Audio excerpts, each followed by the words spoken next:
ನಿನ್ನೆ ಇಡೀ ಬೆಂಗಳೂರು ಸಂಭ್ರಮಾಚರಣೆಯಲ್ಲಿ ಮಿಂದೇಳ್ಬೇಕು ಅಂತ ಅನ್ಕೊಂಡಿತ್ತು.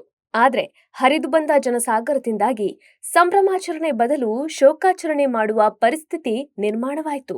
ಈ ಪ್ರಕರಣಕ್ಕೆ ಕಾರಣವಾದವರಿಗೆ ತಕ್ಕ ಶಿಕ್ಷೆ ನೀಡಿ ಅಂತ ಎಲ್ಲೆಡೆ ಕೂಗು ಕೇಳಿ ಬರ್ತಿದೆ.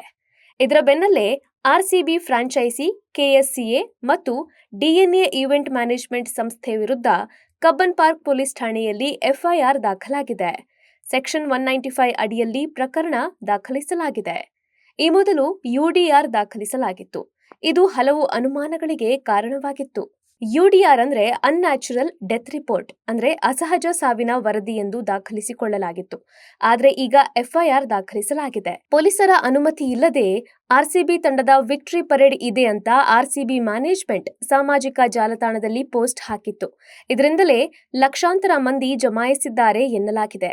ಹೀಗಾಗಿ ಕಾಲ್ತುಳಿತದಲ್ಲಿ ಮೃತಪಟ್ಟ 11 ಸಂತ್ರಸ್ತರ ಕುಟುಂಬಗಳಿಗೆ ರಾಯಲ್ ಚಾಲೆಂಜರ್ಸ್ ಬೆಂಗಳೂರು ಆಡಳಿತ ಮಂಡಳಿ ತಲಾ 10 ಲಕ್ಷ ರೂಪಾಯಿ ಪರಿಹಾರ ಘೋಷಣೆ ಮಾಡಿದೆ. ಪ್ರಕರಣದ ಕುರಿತು ಈಗಾಗಲೇ ರಾಜ್ಯ ಸರ್ಕಾರಕ್ಕೆ ಕರ್ನಾಟಕ ಹೈಕೋರ್ಟ್ ಸಮಗ್ರ ವರದಿ ನೀಡುವಂತೆ ನೋಟಿಸ್ ನೀಡಿದೆ.